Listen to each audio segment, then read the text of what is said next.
Hello everyone. मैं राजा कुमार आप सभी का अपने चैनल जियो माइंड वायरल में स्वागत करता हूं। जैसा कि मैंने आप सभी को सूचित किया था, 1 जुलाई से हम ज्योग्राफी की क्लास शुरू करने जा रहे हैं।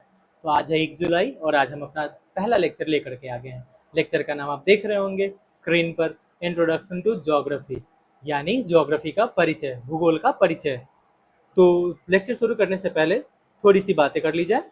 सबसे पहले हम आपसे बात करना ये चाहेंगे कि आप बचपन में एक कहानी जरूर सुने होंगे, कछुए और खरगोश की कहानी, जिसका मर्म ये था कि slow and steady wins the race.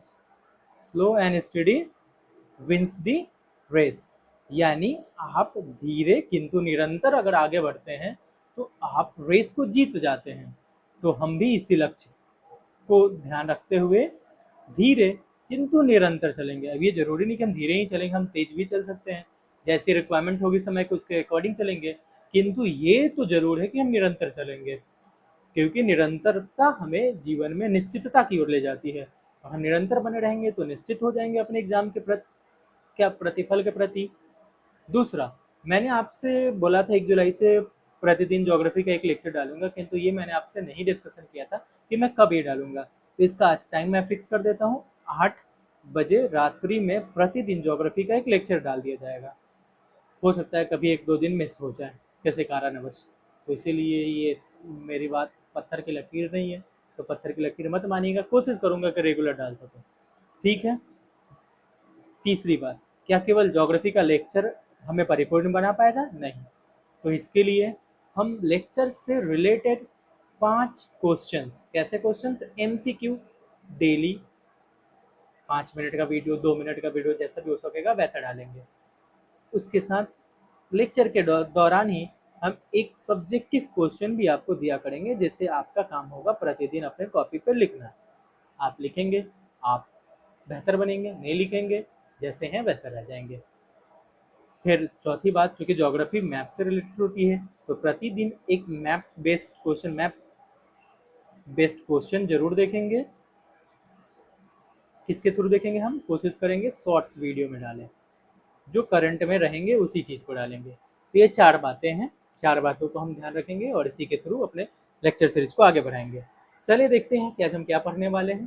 तो आज हम पढ़ने वाले हैं इंट्रोडक्शन टू ज्योग्राफी, जिसके अंतर्गत जो हमारा पहला कंटेंट है वो क्या है? भूगोल का अर्थ और संकल्पना, meaning and concepts of geography. दूसरा है भूगोल की प्रमुख परिभाषाएं, स्टैंडर्ड डेफिनेशंस ऑफ ज्योग्राफी। तीसरा है नेचर ऑफ ज्योग्राफी। चौथा है स्कोप ऑफ ज्योग्राफी।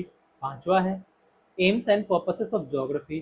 छठा है ब्रांचेज ऑफ ज्योग्राफी। और सातवां है इंटरडिसिप्लिनरी रिलेशंस ऑफ ज्योग्राफी, भूगोल का अन्य विज्ञानों के साथ क्या संबंध है ये देखेंगे। चलिए तो स्टार्ट करते हैं।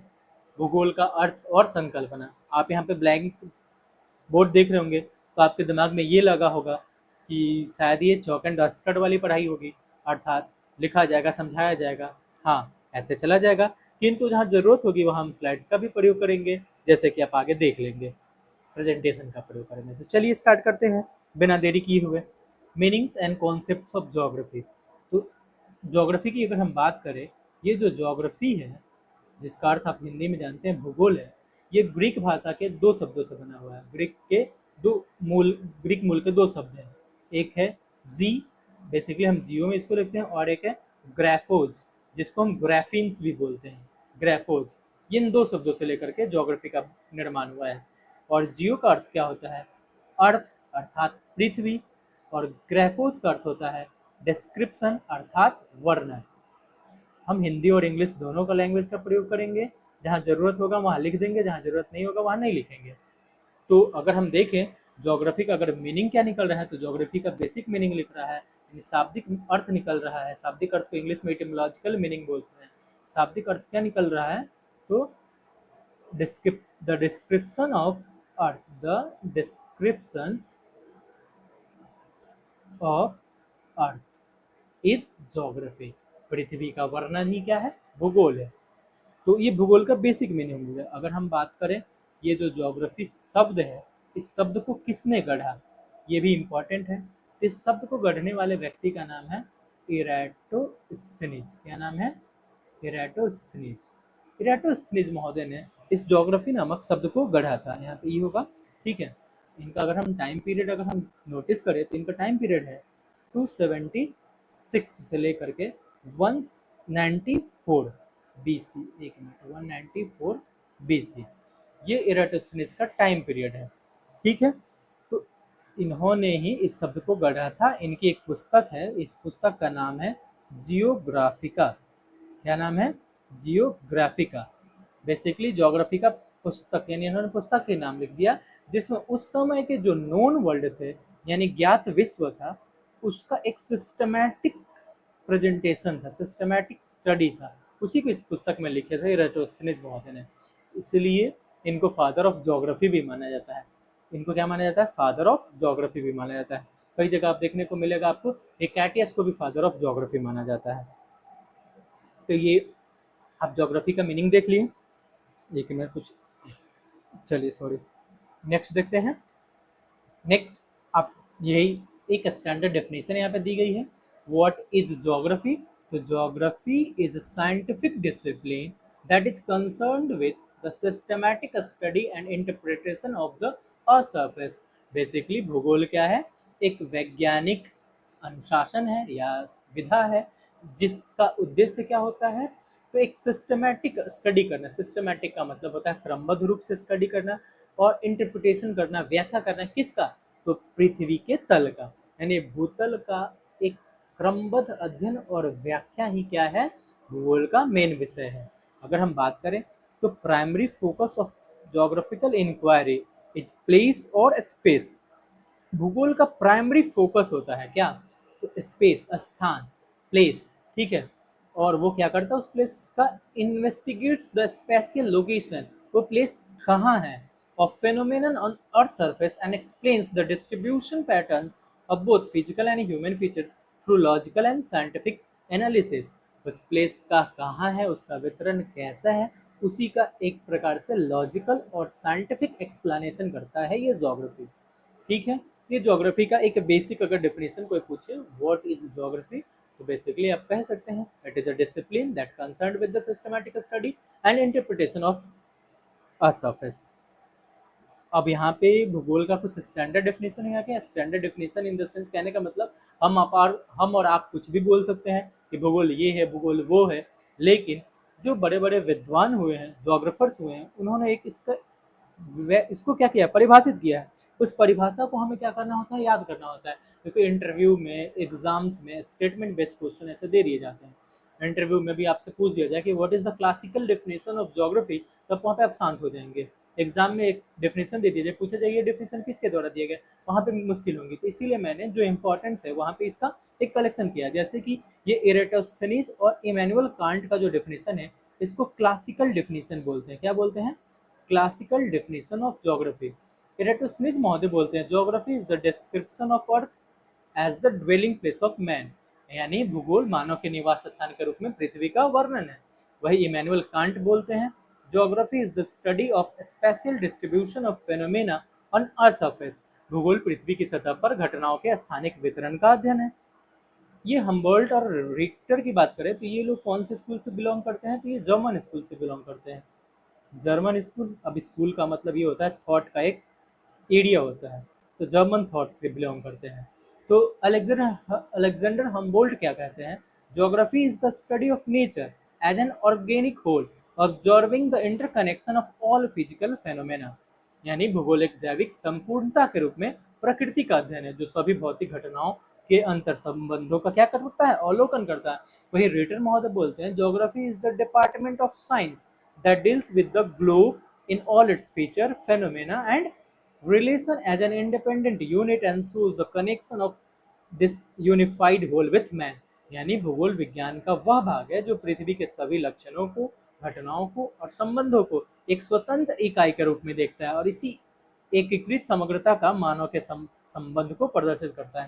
कहने का मतलब अब इस डेफिनेशन में क्या देख रहे हैं? सभी जगह मानव है, यानी मानव का रिलेशन है, उसी की व्याख्या है। बाकी अगर यहाँ पे देखते हैं पॉल डी विडाल डी लाब्लास की, ये बेसिकली फ्रेंच स्कूल से बिलोंग करते हैं, यानी फ्रांसीसी भूगोलवेत्ता है। इनका डिफिनेशन था geography is the science of places concerned with the study of the reciprocal relation of between man and his physical environment. भूगोल स्थानों का विज्ञान है जो मानव और उसके भौतिक पर्यावरण के बीच पारस्परिक संबंधों के अध्ययन से संबंधित है। वही अगर हम रिचर्ड हार्टसोन और पीटर हैगेट की बात करें तो ये मॉडर्न पर्सपेक्टिव है ज्योग्राफी का। मॉडर्न पर्सपेक्टिव, तो आपसे मॉडर्न पर्सपेक्टिव भी पूछा जा सकता है तो ये बता सकते हैं। हार्टसन बोलते हैं geography is concern to provide accurate, orderly and rational description and interpretation of variable character of a surface. यानी भूगोल का संबंध पृथ्वी की सतह के परिवर्तनशील स्वरूप का सटीक, व्यवस्थित और तर्कसंगत वर्णन एवं व्याख्या करने से है। तो ये डेफिनेशन बहुत इंपॉर्टेंट है, एग्जाम में यही आप कभी भी बोलिए, लिखिएगा या बोलिएगा। Geography is the study of, ये पीटर हैगेट का है, study of the earth surface as the space within which the human population lives. ये बेसिकली पुराने वाला ही डेफिनेशन है। भूगोल पृथ्वी सतह का उस स्थान के रूप में अध्ययन है जिसके भीतर मानव आबादी निवास करती है।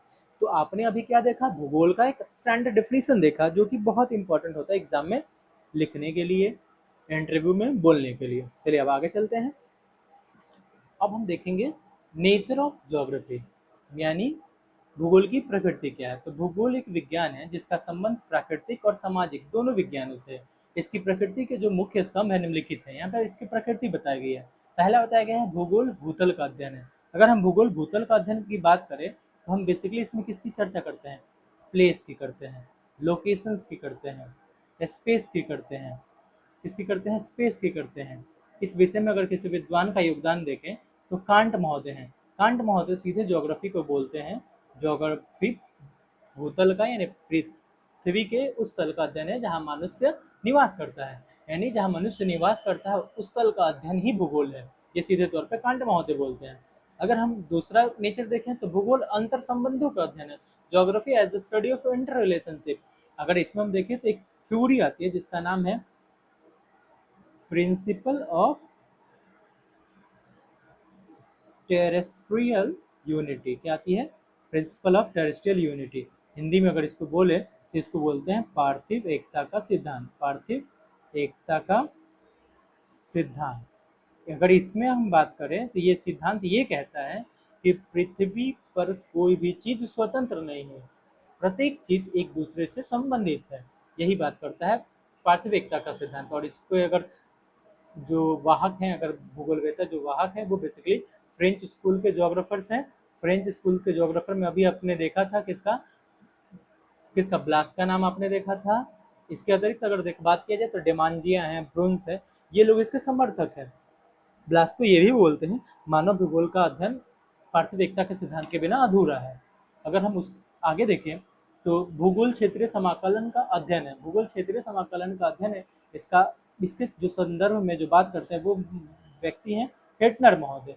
हेटनर महोदय ज्योग्राफी का डेफिनेशन ही ऐसे देते हैं कि geography is the systematic study of spatial integration. ठीक है, यानी ज्योग्राफी क्या है, तो एक सिस्टमेटिक स्टडी है स्पेशल इंटीग्रेशन का। अब नेक्स्ट देखते हैं तो भूगोल एक अंतर विषय विज्ञान है। Geography as an interdisciplinary science. इसकी अगर हम बात करते हैं इंटरडिसिप्लिनरी साइंस की बात, तो इसमें आ जाते हैं हार्टसोन महोदय आ जाते हैं। कौन आ जाते हैं, हार्टसोन महोदय आ जाते हैं। और ये बोलते हैं कि भूगोल ने बहुत सारे सब्जेक्ट से लिया है और साथ ही साथ बहुत कुछ दिया भी है। तो बेसिकली सारे विज्ञान या डिसिप्लिन एक दूसरे से क्या है, इंटर रिलेट है, इसीलिए इंटरडिसिप्लिनरी साइंस की बात करते हैं। और एक और बात करते हैं जिसकी लास्ट देखते हैं, जिसका नाम है भूगोल एक अनुप्रयुक्त विज्ञान के रूप में, geography as an applied science के रूप में। इसमें हम क्या देखते हैं अप्लाइड साइंस के रूप में। तो अब ज्योग्राफी केवल एक सैद्धांतिक विषय नहीं रह गया है, अब ये अप्लाइड हो चुका है। इसका हम क्या करने लगे हैं, करने लगे। कहाँ प्रयोग करते हैं, बेसिकली सर्वेक्षण में करते हैं। ठीक है, तो इसमें अगर एक व्यक्ति का नाम देखें तो LD स्टाम्प है, जिनको डडले स्टाम्प हम लोग हिंदी में बोलते हैं, डडले स्टाम्प। ये व्यक्ति हैं, ब्रिटिश भूगोलवेत्ता हैं। इन्होंने इसमें काफ़ी योगदान दिया। अगर भारत में अगर अप्लाइड साइंस के तौर पे इसको चलाने वाले व्यक्ति हैं तो सबसे पहला अगर किसी का नाम है तो वो है RL सिंह है। ठीक है, तो ये है रहा nature of geography. Nature of geography में आपने 5 चीज़ें देखी। Geography as the study of surface, geography as the study of inter relationship, geography as the study of spatial integration और एज एन डिसिप्लिनरी साइंस और as an applied science. Next देखते हैं, next हमें क्या पढ़ना है, तो स्कोप ऑफ ज्योग्राफी देखनी है। मतलब कि भूगोल का विषय क्षेत्र क्या है। चलिए देखते हैं क्या है विषय क्षेत्र। तो भूगोल के विषय क्षेत्र को अध्ययन के तत्वों की प्रकृति के आधार पर 3 मुख्य वर्गों में विभाजित किया जाता है। एक है भौतिक घटनाओं का अध्ययन, स्कोप, एक जैविक घटनाओं का अध्ययन और एक मानवीय घटनाओं का अध्ययन। अगर हम भौतिक घटनाओं के अध्ययन में देखें तो इसके अंतर्गत हम बेसिकली क्या पढ़ते हैं? Lithosphere, hydrosphere. तो लिथोस्फीयर और हाइड्रोस्फीयर की चर्चा करते हैं, और एक और चीज बच जा रहा है, एटमॉस्फेयर। क्या बच जाती है? एटमॉस्फेयर। लिथोस्फीयर का मतलब हो जाता है, क्या हो जाता है भैया? तो हिंदी में इसको क्या बोलते हैं, कुछ बोलते होंगे। हाइड्रोस्फीयर को जलमंडल बोलते हैं और एटमॉस्फेयर को वायुमंडल बोलते हैं, इसको स्थल मंडल बोलते हैं। देखिए कितना सिंपल वर्ड था, ध्यान से हट रहा था। जलमंडल, स्थलमंडल और वायुमंडल, इन 3 चीज़ों का अध्ययन करते हैं। अब इसके अंतर्गत ज्योग्राफी के सारे स्थलमंडल के टॉपिक्स आ जाएंगे, जलमंडल के आ जाएंगे, एटमॉस्फेयर का आ जाएंगे। वही अगर दूसरे स्कोप की बात करें इसका क्षेत्र, तो जैविक घटनाओं का अध्ययन। इसके अंतर्गत बेसिकली हम किसकी स्टडी करते हैं? इन्वायरमेंटल ज्योग्राफी की। इन्वायरमेंटल मेंटल ज्योग्राफी और इकोलॉजी की स्टडी करते हैं। ठीक है, इसी में। और तीसरा अगर बात करें इसका स्कोप, तो मानवीय घटनाओं का अध्ययन। तो इसके अंतर्गत हम ह्यूमन ज्योग्राफी के जितने भी एस्पेक्ट्स हैं सारे स्टडी करते हैं ह्यूमन ज्योग्राफी। अब इसमें सेटलमेंट ज्योग्राफी आ जाएगा, पॉपुलेशन ज्योग्राफी आ जाएगा, सारे आ जाएगा, यानी ह्यूमन ज्योग्राफी के ब्रांचेस से रिलेटेड है। तो इसके स्कोप अगर हम बात करें तो इसके स्कोप को मेजरली हम 3 भागों में बांट दिए हैं। इसके तत्वों की प्रकृति के आधार पर एक भौतिक घटनाओं का अध्ययन करना, एक जैविक घटनाओं का अध्ययन करना और एक मानवीय घटनाओं का अध्ययन करना। आगे देखते हैं, तो भूगोल का उद्देश्य क्या है? तो अगर हम विकास के क्रम के अनुसार देखें, जैसे जैसे भूगोल का विकास हुआ वैसे वैसे इसके उद्देश्य बदल गए। आप जैसे जैसे बड़े हुए वैसे वैसे आपका उद्देश्य बदल गया, वैसे ही भूगोल का भी उद्देश्य बदलता गया। शुरुआती हमने देखा कि भूतल का अध्ययन ही भूगोल था। बाद में हमने देखा कि भाई क्षेत्रीय विभिन्नता का निरूपण, एरियल डिफरेंशिएशन का निरूपण भूगोल का उद्देश्य हो गया। फिर आगे हमने देखा कि मानव गृह के रूप में पृथ्वी का अध्ययन क्या हो गया? भूगोल का उद्देश्य हो गया। उसके बाद आगे बढ़ते हैं तो मानव पर्यावरण का संबंध और इसका विश्लेषण करने लगे, ये भूगोल का उद्देश्य हो गया। अब वर्तमान में हम स्पेशल ऑर्गेनाइजेशन और ह्यूमन वेलफेयर और पब्लिक गुड की बात करने लगे, यानी वेलफेयर अप्रोच की तरफ हम अग्रसर हो चुके हैं। तो अगर बेसिकली देखा जाए तो ये क्या है, एक बढ़ते क्रम में भूगोल का उद्देश्य है, बदलता रहा है। पहले तल का अध्ययन करने लगा, फिर क्षेत्रीय विभिन्नता का अध्ययन करने लगा, फिर मानव गृह के रूप में पृथ्वी का अध्ययन करने लगा, फिर मानव और पर्यावरण का संबंध देखने लगा, फिर जितने क्षेत्रीय और स्थानिक संगठन है उसका अध्ययन करने लगा। अब तो वेलफेयर अप्रोच की बात करता है, जिसमें हम बहुत सारे जोग्राफिकल अप्रोच पढ़ेंगे बाद में भविष्य में। चलिए आगे देखते हैं। तो यहाँ पे भूगोल की शाखाएं हैं। बेसिकली भूगोल के ब्रांचेस की बात की जाए तो यहाँ पे मैंने ये सीधे एनसीईआरटी की किताब से उठा लिया है, कुछ इसमें मेरा योगदान नहीं। अगर एनसीईआरटी 11th क्लास आप पहला चैप्टर देखेंगे तो उसमें यही है, जिसका नाम है फंडामेंटल्स ऑफ फिजिकल ज्योग्राफी। उस आप जरूर पढ़िएगा, इस किताब का पहला चैप्टर जो आप पढ़ रहे हैं सब कुछ इससे क्लियर हो जाएगा। तो branches of geography based on systematic approach, 2 approach होते हैं। मतलब भूगोल के अध्ययन के अगर बेसिक 2 अप्रोच देखें, एक है सिस्टमेटिक अप्रोच और एक है रीजनल अप्रोच। हम इधर कोना में समझाने की कोशिश करते हैं।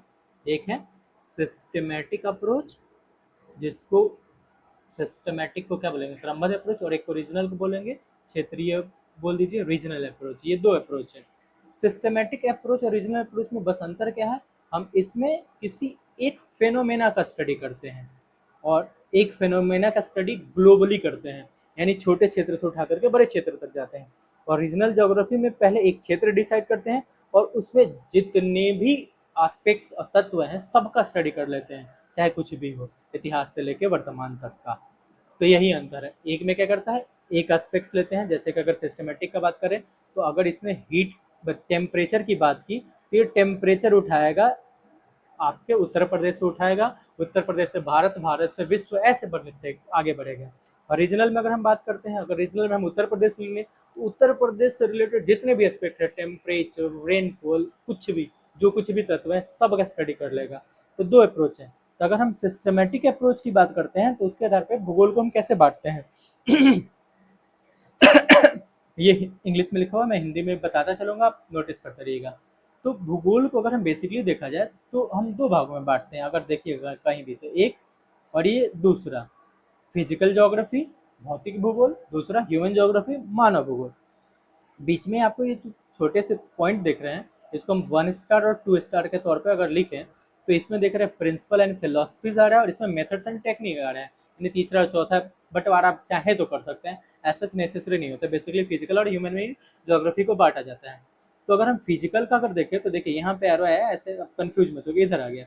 हम इसके अंतर्गत हम जियोमॉर्फोलॉजी को पढ़ते हैं।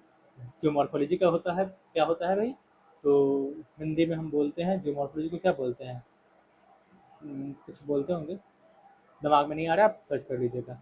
ठीक है, क्लाइमेटोलॉजी पढ़ते हैं, वायुमंडल के बारे में पढ़ते हैं, हाइड्रोलॉजी पढ़ते हैं। ठीक है, सॉइल ज्योग्राफी पढ़ते हैं, बेसिकली ये इन्वायरमेंट में आ जाता है। ठीक है, इसके अतिरिक्त यानी ये तीन चार चीज़ें हैं, पीछे मैंने देखा था। ठीक, ये एक प्रकार से स्थल मंडल वाला ही कॉन्सेप्ट है, लिथोस्फेरिक स्टडी है इसमें जियोमॉर्फोलॉजी में। तो जियोमॉर्फोलॉजी देखेंगे, क्लाइमेटोलॉजी देखते हैं, हाइड्रोलॉजी देखते हैं और सॉइल ज्योग्राफी देखते हैं। ये तीन चीज़ें, पहले चार चीज़ें हैं देख लिए। अगर वही ह्यूमन ज्योग्राफी में देखें तो ह्यूमन ज्योग्राफी में हम क्या पढ़ते हैं, तो आगे यहाँ पे देखिए एरो मार्क से आकर यहाँ है, सोशल कल्चरल ज्योग्राफी पढ़ते हैं, पॉपुलेशन एंड सेटलमेंट ज्योग्राफी देखते हैं और इकोनॉमिक्स ज्योग्राफी देखते हैं। इसके अतिरिक्त ऐतिहासिक भूगोल भी देखते हैं, राजनीतिक भूगोल भी देखते हैं। पॉपुलेशन एंड सेटलमेंट को दो भागों में बांटा गया है, एक ग्रामीण और एक शहरी, रूरल वर्सेस अर्बन। इसके अतिरिक्त इकोनॉमिक ज्योग्राफी का यहाँ पे बंटवारा किया गया है, एग्रीकल्चरल ज्योग्राफी आ जाता है उसी में, इंडस्ट्रियल ज्योग्राफी आ जाता है, टूरिज्म ज्योग्राफी आ जाता है, ट्रेड एंड ट्रांसपोर्ट आ जाता है, इंफ्रास्ट्रक्चरल ज्योग्राफी आ जाता है और सर्विस ज्योग्राफी आ जाता है। तो ये क्लासिफिकेशन है। लेकिन अगर ह्यूमन और देखिए यहाँ पे एक इंटरफेस बना हुआ है किसका, तो ह्यूमन को किससे जोड़ा जा रहा है, सॉरी फिजिकल को किससे जोड़ा जाए, ह्यूमन से। तो इंटरफेस होता है, जो इंटरफेस होता है इसको बोला गया है बायो ज्योग्राफी। और बायो ज्योग्राफी के अंतर्गत हम प्लांट ज्योग्राफी, जू ज्योग्राफी, इन्वायरमेंटल ज्योग्राफी, जो मैंने सॉइल ज्योग्राफी को बताया था, बेसिकली इन्वायरमेंटल में के अंदर भी सॉइल ज्योग्राफी पढ़ा जाता है, ये अलग से भी क्लासिफिकेशन है। और एक इकोलॉजी के पढ़ते हैं। तो इंटरफेस है, तो हम इसे चाहें तो फिजिकल ज्योग्राफी में भी रख सकते हैं और इसे चाहें तो ह्यूमन ज्योग्राफी में रख सकते हैं, या इंटरफेस बना करके एक स्वतंत्र ब्रांच बना सकते हैं, क्या जिसको बोल सकते हैं बायो ज्योग्राफी। तो ये इसका क्या था, भूगोल की शाखाएं थे, किसके आधार पे, सिस्टमैटिक अप्रोच के आधार पे। नेक्स्ट देखते हैं, तो branches of geography based on regional approach. Regional approach के आधार पर अगर हम देखते हैं तो देखिए कितने भागों में बांटा गया है, रीजनल स्टडी है, एरिया स्टडीज के उसके अगर हम ले करके चलते हैं तो रीजनल स्टडी करते हैं तो मैक्रो रीजनल स्टडी हो सकती है, मेसो रीजनल स्टडी हो सकती है और माइक्रो रीजनल स्टडी। तो ये देखिए माइक्रो, मैक्रो, मेसो, माइक्रो, ये बेसिकली सबसे छोटा, उससे बड़ा, फिर उससे बड़ा होता है। अब हिंदी वर्ड देखेंगे तो इसको समझ लीजिए, अति सूक्ष्म, सूक्ष्म और मध्यम बोल दीजिए। अगर इसको फिर देखें तो एक रीजनल डेवलपमेंट पढ़ते हैं, रीजनल एनालिसिस पढ़ते हैं, रीजनल प्लानिंग पढ़ते हैं। रीजनल प्लानिंग का अप्रोच जो बांटा गया है एक रूरल प्लानिंग में और एक अर्बन प्लानिंग में। तो ये क्या है, तो रीजनल अप्रोच है पढ़ने का। तो आपने दो अप्रोच से ज्योग्राफी का क्लासिफिकेशन देख लिया। ये चीज़ें एनसीईआरटी में दी गई हैं, सबका डील किया हुआ है, तो आप जरूर किताब पढ़िए और इसका एक्सप्लेनेशन पढ़िए कि क्या है रीजनल ज्योग्राफी, इसमें क्या पढ़ते हैं। ठीक है, तो चलिए नेक्स्ट देखते हैं। तो यहाँ पे भूगोल का अन्य विज्ञानों का संबंध, ये जो हमारा लास्ट टॉपिक था ज्योग्राफी का एज अ इंटरडिसिप्लिनरी रिलेशन देखें, तो ज्योग्राफी के अंतर्गत हम किसको पढ़ते हैं, क्लाइमेटोलॉजी को पढ़ते हैं, यानी वायुमंडल जिसको बोलते हैं बेसिकली। तो एटमॉस्फेयर को वायुमंडल बोलते हैं और क्लाइमेटोलॉजी को बेसिकली हम क्या बोल सकते हैं, कोई विज्ञान हो जाएगा। हिंदी वर्ड में थोड़ा सा कन्फ्यूजन हो रहा है, कोई बात नहीं, आप देख लीजिएगा। तो इसको हम मेट्रोलॉजी में देख लेते हैं, क्लाइमेटोलॉजी का रिलेशन। फिर ओशनोग्राफी हम देखते हैं। ठीक, ओशनोग्राफी का रिलेशन बेसिकली हाइड्रोलॉजी में देख लेते हैं, ये विज्ञान में। सॉइल ज्योग्राफी देखते हैं, इसको पेडोलॉजी में देख लेते हैं, मृदा विज्ञान हो ये होता है। फाइटो ज्योग्राफी देखते हैं, वनस्पति जो भूगोल का हम बोटनी में देख लेते हैं, वनस्पति शास्त्र में देखते हैं। जू ज्योग्राफी में यानी जंतु भूगोल में हम क्या देखते हैं, सीधे जंतु विज्ञान देख लेते हैं। ह्यूमन इकोलॉजी को इकोलॉजी में देख लेते हैं। तो ऐसे ही सारे सब्जेक्ट का कल्चरल ज्योग्राफी अगर हमको पढ़ते हैं ज्योग्राफी में, तो कल्चरल ज्योग्राफी का एस्पेक्ट्स में एंथ्रोपोलॉजी में देखने को मिल जाता है। ज्योग्राफिकल थॉट्स का हमें फिलोसफी में देखने को मिल जाता है। सोशल ज्योग्राफी सोशियोलॉजी में देखने को मिल जाता है। हिस्टोरिकल ज्योग्राफी हिस्ट्री में देखने को मिल जाता है। पॉलिटिकल ज्योग्राफी पॉलिटिकल साइंस में। पॉपुलेशन ज्योग्राफी डेमोग्राफी में। ये विज्ञान की अलग अलग विधाएं जो नीचे लिखी गई हैं। इकोनॉमिक ज्योग्राफी इकोनॉमिक्स में देख लेते हैं। Quantitative and techniques in geography basically statistics and econometrics में देख लेते हैं। तो ये बेसिकली ज्योग्राफी का एक पूर्ण रिलेशन बता दिया गया है कि अगर हम ज्योग्राफी में क्लाइमेटोलॉजी पढ़ते हैं तो उसको और कहाँ हम देख सकते हैं, तो मेट्रोलॉजी में मौसम विज्ञान में देख लेते हैं। अगर हम ज्योग्राफी में ओशनोग्राफी पढ़ते हैं तो उसे हम हाइड्रोलॉजी में देख सकते हैं। तो ये चीज़ें आपने देखी, ऐसे इंटर रिलेशन है, उसके कुछ कुछ पॉइंट्स हैं। अब क्या रिलेशन है, बहुत जैसे जैसे ये क्लाइमेटोलॉजी पढ़ेंगे वैसे उसका रिलेशन मेट्रोलॉजी से उसी समय हम डिस्कस करेंगे। अभी हम डिस्कस नहीं करेंगे, अगर डिस्कस करने लगेंगे तो ये लेक्चर 2 घंटे का 3 घंटे का हो जाएगा। तो इसीलिए इस लेक्चर को छोटे रखने के लिए डिस्कशन करने की आवश्यकता भी नहीं है, क्योंकि हमें सब चीज़ों को एक एक करके पढ़ना है, इसीलिए मैं ऐसे चल रहा हूँ। चलिए, यहाँ पे पीछे आपने एक चीज़ शायद छूट गया था, वो क्या चीज़ था, ये मेथड्स एंड टेक्निक वाली प्रिंसिपल हमने डिस्कशन नहीं किया था। मिशन प्लस में बेसिकली हम ये बोला ज्योग्राफिकल थॉट्स देख लेते हैं और ह्यूमन इकोलॉजी को देख लेते हैं, और मेथड एंड टेक्निक्स में कार्टोग्राफी पढ़ लेते हैं, फील्ड सर्वे देख लेते हैं और क्वांटिटेटिव टेक्निक्स देख लेते हैं, और साथ ही साथ जियो इन्फॉर्मेटिक्स में जीआईएस, जीपीएस और एलआईएस देखते हैं। ठीक है, तो ये चीज़ें थी। तो कुल मिलाकर के देखा जाए तो ये टोटल ज्योग्राफी है, ये एक ब्लैंक पेज है। आज का क्वेश्चन अगर हम आपको दें लिखने के लिए, तो आप लिखने की कोशिश कीजिएगा, वाई वी स्टडी ज्योग्राफी, हम भूगोल क्यों पढ़ते हैं। भूगोल, अगर भूगोल के विद्यार्थी हैं तो इस प्रश्न का जवाब आपको ज़रूर पता होना चाहिए। बाकी इससे रिलेटेड ऑब्जेक्टिव्स हम कल मॉर्निंग में डाल देंगे। तो बस इतना ही है, आज हमारा पहला लेक्चर था। हो सकता है पढ़ाने के तरीके में थोड़ा सा इम्प्रूवमेंट आपको लगे कि ज़रूरत है, वो समय के साथ साथ अपने आप आ जाएगा। बस कोशिश निरंतर की जाएगी तो आप भी समझेंगे और हम भी समझा पाएंगे। तो आप हमारे साथ बने रहें और देखते रहिए। फिलहाल आज के लिए इतना ही था, इसलिए धन्यवाद। अगर आपको चैनल पसंद आए तो ज़रूर इसे लाइक करिएगा, सब्सक्राइब करिएगा और लोगों को शेयर भी करिएगा।